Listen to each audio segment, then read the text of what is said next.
So today we're going to be talking about WrestleMania 4. We've managed to find a mask that's a bit more breathable. So we're going to talk about WrestleMania 4 today. So we're going to do what I usually do. Start with the intro and then go into the pay-per-view. So I start like we usually do. So WrestleMania was a 1988 professional wrestling pay-per-view produced by WWF. It was the 4th annual WrestleMania and took place on March 27th, 1988 at Atlantic City Convention Hall, advertised as Trump Plaza in Atlantic City, New Jersey. The announced attendance of the event was 19,199. The main event featured the final one-night 14-man professional wrestling tournament for the vacant WWF World Heavyweight Championship, in which Macho Man Randy Savage defeated $1 Million Man Ted DiBiase to win the title. This marked the first WrestleMania that did not feature Hulk Hogan, regarded as as WWF's biggest star in the 80s and as a participant in the main event. The undercard featured a 20-man battle royal won by Bad News Brown, Demolition versus Strikeforce for the WWF Tag Team Championship, and Brutus the Barber Beefcake versus Honky Tonk Man for the Intercontinental Heavyweight Championship. Contemporary critics gave the event a lukewarm reception, noting its extended length and large number of matches due to its 14-man tournament setting. Many reviewers have retrospectively ranked it as one of the weakest WrestleMania events. So we're going to get into the background and the production of this event first, and then into the storylines. So the background to WrestleMania is considered the WWF's flagship professional wrestling pay-per-view event, first being held in 1985. It has held annually between mid-March to mid-April. WrestleMania 4 was scheduled to be held on March 27th, 1988 at Atlantic City Convention Hall, Atlantic City, New Jersey.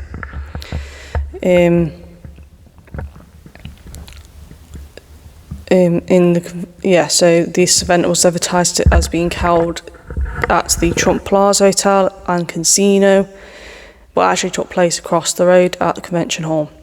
Donald Trump used the event to promote his properties and was highlighted in the broadcast. Much of the promotion of the event featured the continued rivalry of Andre the Giant and Hulk Hogan, who had faced off the previous edition's main event.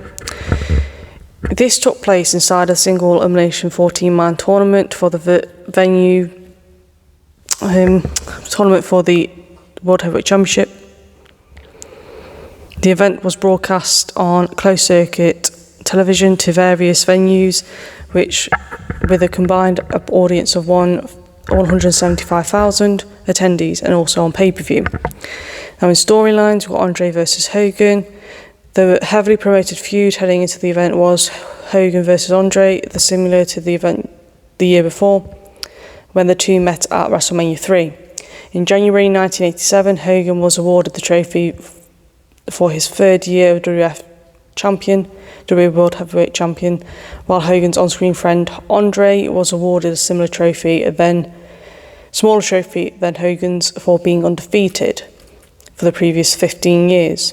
Hogan congratulated Andre for winning the award, but Andre exited the arena before Hogan's speech was finished. In February, on an episode of Piper's Pit, Andre announced a new manager, Bobby Heenan, Hogan's longtime on-screen rival. Hogan asked Andre to leave Heenan, but Andre refused. Andre then challenged Hogan to a WWF World Heavyweight Championship match of WrestleMania 3 before ripping off Hogan's Hulkamania shirt and Golden Cross necklace, turning from an on-screen hero to a villain. At WrestleMania 3, Hogan defeated Andre to retain the title. At the first Survivor Series in November of 1987, Andre, along with team members one-man gang, King Kong Bundy, Butch Reed and Rick Rude, defeated Hogan, Orndorff, Morocco, Pachera and Bigelow in a traditional Survivor Series match. Shortly after Survivor Series, during Hogan's WWF World Heavyweight Championship defence against Bundy, Andre sneak attacked Hogan, applying a chokehold. Heel character Ted DiBiase, who had portrayed the $1 Million Man, an evil millionaire, offered Hogan a large sum of money to sell DiBiase the championship, which Hogan refused. At his first Royal Rumble in January 1988, Hogan and Andre were official contract signing for WWF World Heavyweight Championship rematch. Their rematch took place at Main Event 1 in February, where Andre defeated Hogan with a dusty finish. Andre won the match when referee Dave Hebner's identical twin, Earl Hebner, made the decision. Shortly after being awarded the championship, Andre kayfabe sold the title to DiBiase. Whilst Andre's championship reign is recognised by WWE, DiBiase was stripped of the title. Plot-wise, due to the circumstances, WWF President Jack Tunney vacated the title and ordered it to be decided at a single elimination 14-man tournament at WrestleMania 4. As previous champions, Andre and Hogan received byes to the second round of the tournament, meaning they would face each other in the second round matchup. Hogan formed an unlikely alliance with former enemy and top challenger for the WWF World Heavyweight Championship, Randy Savage. Savage had portrayed a egomaniacal heel during most of the 2 years in WWF, but in the late summer of '87 began turning face slowly. On screen, their on-screen friendship formed when Hogan intervened while Savage was being attacked by Honky Tonk Man and the Hart Foundation in an angle. Although Hogan and Savage teamed together at televised house shows, nothing more was made of it on national television until shortly before WrestleMania 4, when Hogan rescued Savage in a similar angle featuring Andre and DiBiase and Virgil. The undercard, Brutus Beefcake, had become one of the most popular WWF superstars after turning face at WrestleMania 3. And after feuding with a tag team partner, Greg Valentine was receiving the first huge push towards the Intercontinental Championship, held by Honky Tonk Man. Beefcake, now nicknamed the Barber after his gimmick of a barber, vowed to cut Honky Tonk Man's hair before winning the championship. Honky, meanwhile, was portrayed as a cowboy champion, frequently relying on getting himself counted out or disqualified to retain his championship with champion's advantage. Ultimate Warrior had debuted in the WWF of fall in 1987 and feuded with Hercules. And this was his first major angle. The two feuding over who was stronger, gladiatorial style superstar in WWF. To further the angle, the two met in the match on WWF television, wherein Hercules attacked Warrior with his steel chain and beat him down, but Warrior was able to fight back, gain control of the chain and began using it on Hercules until other wrestlers and officials were able to separate the two. After being left off WrestleMania 3 card, the Islanders were in the middle of their second major feud since turning heel in the spring of '87, going up against the British Bulldogs. The storyline began showing shortly after the inaugural Survivor Series, when during the match WWF Superstars of Wrestling, the Islanders took the Bulldogs mascot, Matilda the Bulldog, from ringside. Following the brief suspension in connection with the dog napping incident, Islander members Haku and Tama began bringing dog collars tied to chains to ringside and taunt the Bulldogs. At the same time, the Islanders manager, Bobby Heenan, began making remarks and legality of animals being at ringside, and also made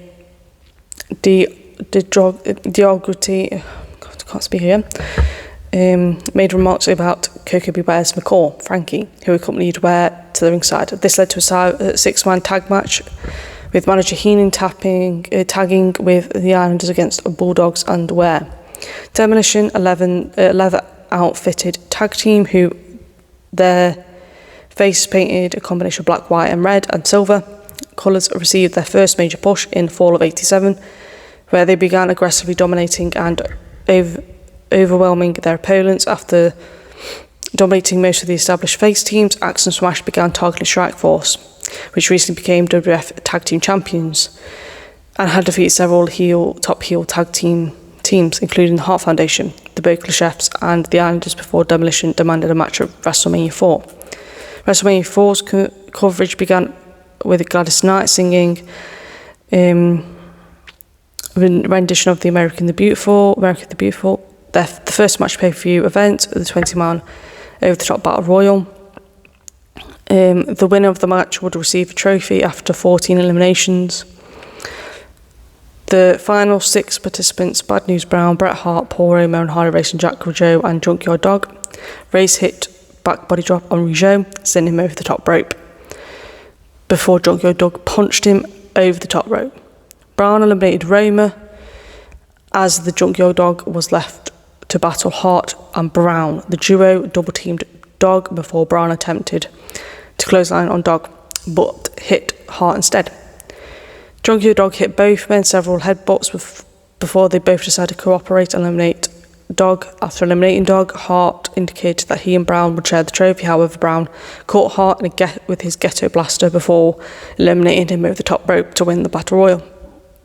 Brown was presented with the trophy, but Hart interrupted and hit Brown with the trophy. Hart and partner Jim Neidhart later turned babyface over the next few months. Before the 14-man tournament for the WWF Championship began, Robin Leach from the television show Lifestyles of the Rich and Famous outlined the backgrounds of the tournament, and how the championship vacated, as former champions Andre and Hulk were given byes and had directly qualified for the next round. In the first round, Ted DiBiase defeated Hacksaw Jim Duggan by pinfall. Don Morocco defeated Dino Bravo by disqualification after Bravo pulled the referee in front of him, causing the referee to be hit by a flying forearm by Morocco. Savage and Randy Savage defeated Butch Reed. Greg the Hammer Valentine defeated Ricky the Dragon Steamboat. The One Man Gang defeated Bam Bam Bigelow, and the Ravishing Rick Rude fought Jake the Snake Roberts to a time limit draw. The winners of these matches advanced to the quarterfinals, as Rude and Roberts tied. They were both eliminated from the tournament, this giving One Man Gang a bye to the semi-finals. So, tournament in Intermission 1, singles match. So this is the pay-per-view debut of Ultimate Warrior, who faced Hercules. The pair locked up with the Warrior chopping Hercules in the corner. Hercules fought back. He hit 2 clothesline on Warrior, who no-sold, like usual, before third from Hercules finally took Warrior down.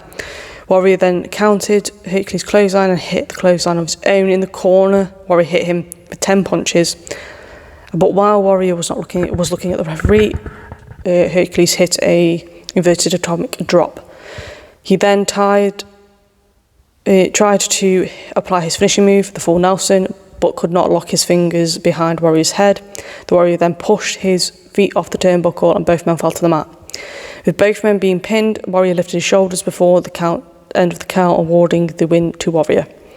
So in the quarterfinals of the tournament, the first 3 quarterfinals saw Hogan take Andre the Giant. During this match, Hogan hit Andre with the chair in front of referee Joey Marella. Andre retaliated and grabbing the chair and hitting Hogan. After both men hit each other with the chair, they were both disqualified by Marella, and this, as a result, eliminated them from the tournament.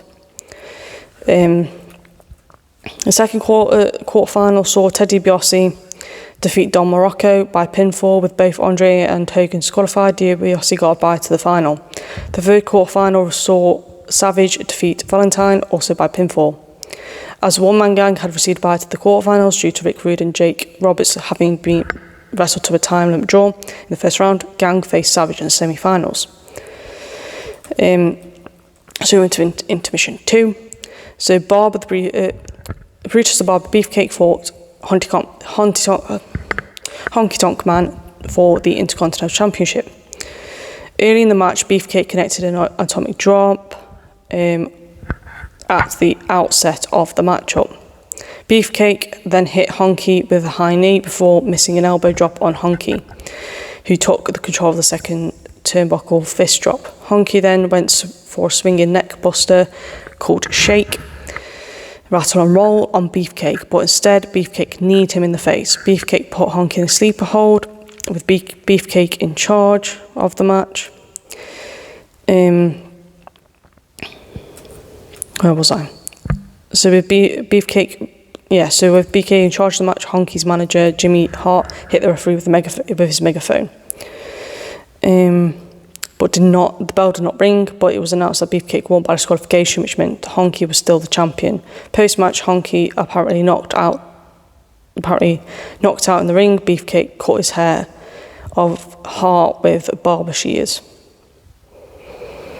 The Islanders and manager Bobby Heenan took on the British Bulldogs and Koko Beware in a 6-man tag match. Dynamite and Tama started the match, with Dynamite catapulting Tama over the top rope. Smith tagged in, but missed an elbow drop on Tama, allowing Tama to tag in Haku. Smith hitting a flying crossbody on Haku for a near fall. Haku hit an arm wrench and tagged Tama. Tama grabbed Smith's arm and came out of it in a military press slam. Tama tagged in Haku, who put Davey in a backbreaker. But Smith flipped out of it and tagged in Koko.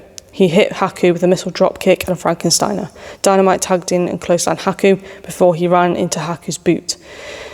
As a cavalry manager, Heenan tagged and stomped Dynamite before quickly tagging it out to Tama. Tama hit a back body drop on Dynamite but missed a big splash to allow Dynamite to tag in Koko, whilst Tama tagged Haku. Both members of the Islanders squared up to Koko, prompting the Bulldogs to enter the ring. All 6 men brawled before being separated by a referee, who ordered the Bulldogs into their corner. The Islanders used the distraction to pick up Heenan and throw him onto Koko, leading to the pinfall victory. In the semi-finals, next Randy Savage faced a one-man gang for the place in the final of the tournament. DiBiase had already received the bye to the semi-finals due to the double disqualification of Hulk Hogan and Andre. This met the victor. Savage hit a hot shot on one-man Gang, but Gang quickly took control of the match. Gang attempted a 747 splash, but missed after Savage dodged and later fell on the outside as Savage connected with a double diving axe handle. Savage then went for a scoop slam, which failed. On one-man Gang's manager, Slick, jumped onto the apron and handed one-man Gang a cane, which he hit Savage with and attempted to jab him as he lay on the mat, but Savage kept rolling away. The referee caught Gang using a cane and disqualified him, awarding the match to Savage. So this is the tournament intermission 3. Before the final round, Strikeforce defended the tag team championships against Demolition, with their manager Fuji in their corner. The match started with Strikeforce hitting Smash and a double back elbow for a near fall. Santana applied an armbar on Axe before Martel tagged in and was clotheslined by Axe for a scoop slam and a suplex on Santana. Santana hit a flying forearm smash on an interfering Smash and tagged in Martel, who drop kicked both Axe and Smash a number of times. And applied a Boston Crab on Smash. Santana grabbed Mr. Fuji up and on the apron, allowing Axe to get his manager's cane, and he nailed Martel with it, and Smash covered Martel with a pin. As a result, Demolition won the match and the championships. So we get into the main event, which was a WrestleMania final of the tournament between Savage and DiBiase. DiBiase was accompanied by the ring by Andre Giant, while Savage had his regular valet, Miss Elizabeth. Savage had wrestled 3 prior matches, whilst DiBiase had wrestled 1 fewer, having received a bye to quarterfinals. DiBiase controlled much of the match, but before a fight back from Savage, who attempted a top rope elbow on DiBiase, but DiBiase moved out of the way. DiBiase applied a $1 Million Dream submission on Savage. To aid Savage, Elizabeth went backstage to bring Hogan to ringside to neutralise Andre being on ringside. Andre interfered in the match on behalf of DiBiase. Whilst the referee was distracted, Hogan attacked DiBiase with a steel chair. Freed from the submission, Savage climbed up the top rope with the second elbow drop attempt, hitting the diving elbow. He followed it up with a pinfall victory. He won the tournament and the vacant WWF World Heavyweight Championship, making Savage the first person to ever win the championship at WrestleMania. After the match, Hogan and Elizabeth Savage celebrated Savage's win. The reception of this, WrestleMania 4, so the attendance of the event was, as I've said previously, 19,199, with a total of 1,400,000 in admission fees. This total was significantly reduced from the previous year's event, which sat at 93,173 and was similar to following year's 20,369. It drew 6.5 pay-per-view buy rates, which was reduced from the 8.0 previous year. WrestleMania 4 received mixed to poor reviews from critics. Most reviews criticised the show's length as well as the number of matches. Rob McNew from 441media.com gave the show a 3.5 out of 10 rating, reviewing the show, claiming the show was bad. McNew was frustrated with the number of matches on the show and the size of the tournament, saying the show could have been so much better if they trimmed the tournament down to 8 guys from 14, instead of the bunch of short matches, none of which ended up being memorable.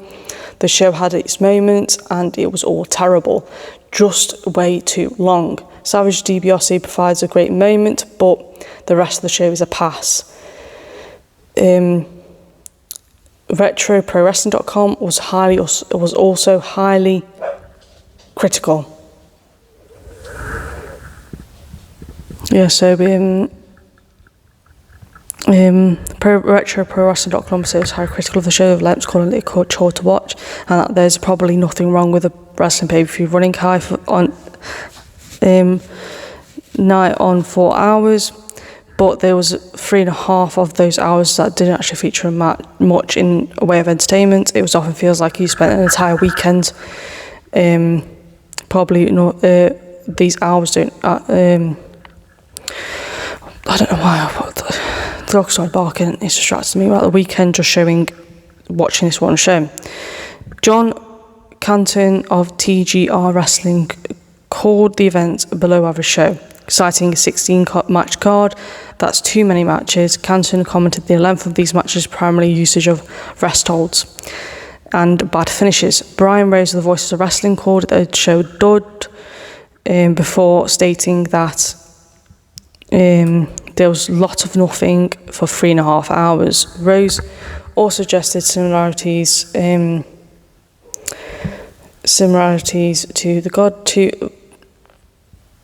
the event's length. Had watched 2 Godfather films. Mike Powell of Pro Wrestling Net called this event really bad and commented that had the show been less than 3 hours in length rather than 4, it would have been an all-round better show.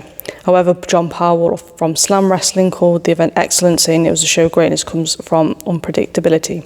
Powell said that the show was another tricky venture for Vince McMahon and hits the jackpot again. Powell was very positive about the show's tournament, stating that it and Savage's title win was the highlights of the night.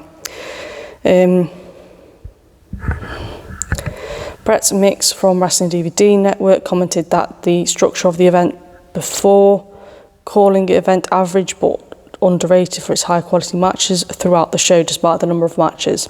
As an event in an annual WrestleMania series event, WrestleMania 4 was considered one of the stronger events, with reviews commenting that the event was most notable for starting year-long Hogan Savage storyline, culminating the two facing off a year later at WrestleMania 5. Scott Keith of Smart K rant gave the event a recommendation to avoid and commented it was long, boring and dull, and that the event will simply serve as a prelude to WrestleMania 5. In the aftermath, in the months following the event, Savage defended the championship on multiple occasions, primarily against DiBiase, but also granted title shots to others such as One Man Gang and Bad News Brown. Hogan, meanwhile, took the leave of absence from WWF in late spring as part of summer to film the movie No Holds Barred. Andre the Giant was shortly placed in a feud with Hacksaw Jim Duggan. However, the DiBiase-Andre alliance renewed when the two attacked Savage at a television taping. A WWF Syndicate show Superstars of Wrestling.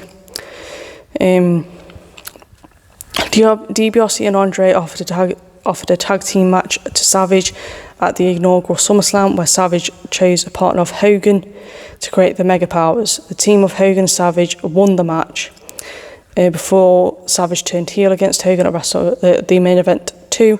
Hogan challenged Savage for the World Heavyweight Championship at WrestleMania 5, with Hogan winning the title.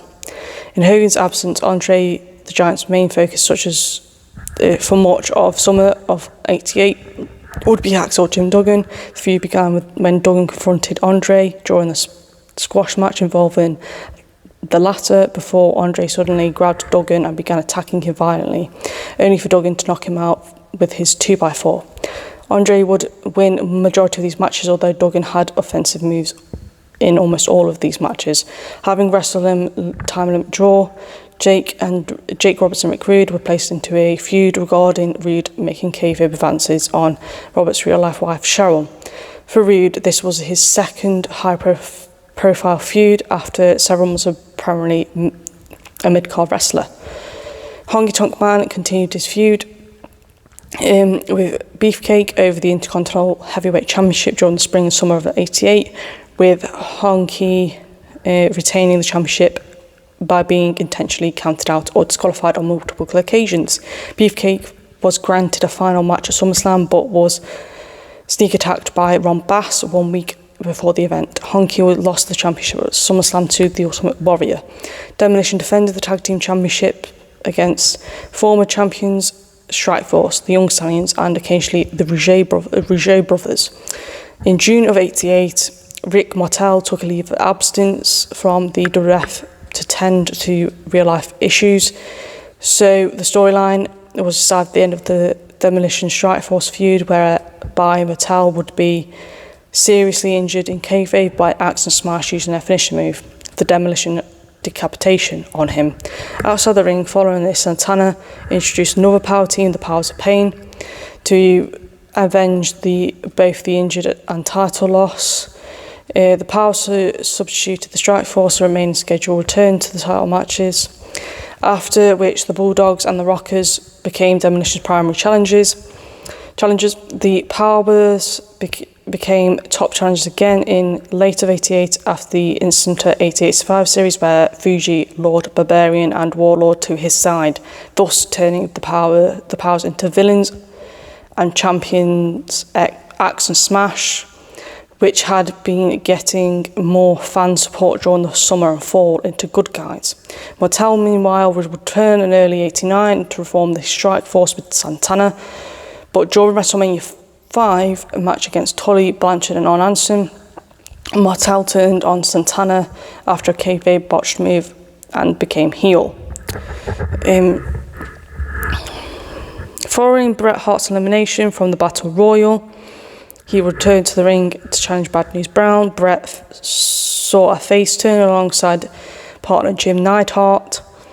The pair was also engaged in a new feud with the Fabulous Rougeaus, and also challenged Demolition for the tag titles at SummerSlam. 2 years later, they finally regained the belts from Demolition. But for Bret, this was merely a prelude to the run of singles championship success spanning the 90s, including 5 world championships and 2 WCW World Championships and 2 Intercontinental Championships. At the time, 4 WCW Championships until his sudden early retirement in 2000, from which he briefly returned in 2010 for his 5th United States title, aside guest appearance of the USWA in '93 as a heel. WWF Invader, the babyface run Bret began at this show, would last until his double turn with Steve Austin at WrestleMania in 1997. Bigelow continued his WWE with the WWE through summer of '88, wrestling mainly one-man gang and Andre. Bigelow, along with the manager Sir Oliver Humperdinck, left the WWF for Jim Crockett's promotions in September of '88, just before Ted Turner's purchase of JCP to form WCW. Harley Race competed in the Battle Royal at WrestleMania 4, despite suffering a legitimate injury during the match. Hogan taped for against Hulk Hogan, taped for Saturday night's main event programme, aired earlier in March 1988. Following WrestleMania 4, he took several months off, and his robe and crown were given to Haku. Haku thus went on to a major singles push during the rest of 88 and into 1989 as King Haku. The push coming after the Islanders disbanded, with the departure of Tama and a short-lived teaming with Siva Afi. Still, as the Islanders, a race returned for a short time in the end of 88, still including 88 Survivor Series and 99 Royal Rumble for the final major in-ring wrestling matches for the WWF in his lifetime. Several other wrestlers finished their WWF runs or shortly after WrestleMania 4, including Butch Reed, Seeker and Ricky Steamboat, although Steamboat would return to WWF briefly in 91. WrestleMania 4 was later released on VHS and became the only WrestleMania to be released over 2 VHS tapes. The event was later released in 2014 on the WWF network. So I did try to do this video a bit differently and do what I used to do before I decided to do it on camera, and have pictures, but my laptop kept on playing up, so it wouldn't record any audio. So I've had to use my phone. This is the only mask where I have, and I do prefer wearing masks because I like being on camera, but at the same time I kind of want it to be slightly different. This is a different part of what I like to do. Plus I don't necessarily want people to see my face. It's not because I don't like the way I look, it's just because I just find it easier to speak to camera with my face not being seen. But I do want to kind of have like some kind of on-camera presence, whether it's necessarily in a mask or not. I just prefer the mask because it makes me less nervous. But yeah, if you just tell me what you think of the WrestleMania 4 in the comments. I don't think this is much better than WrestleMania 3. It does have its down points, it does have its good points. I do think nowadays 4 hours isn't that long, but obviously back then 4 hours for a card that was very short match is not really that entertaining. It could seem like a very long time. Obviously you have 2 nights now for WrestleMania, but a lot more high-flying kind of like matches, a lot more impact, a lot more action. So that's why it seems boring over the 4 hours. Obviously, comment below what you like about this WrestleMania, if you like it, if you don't like it. But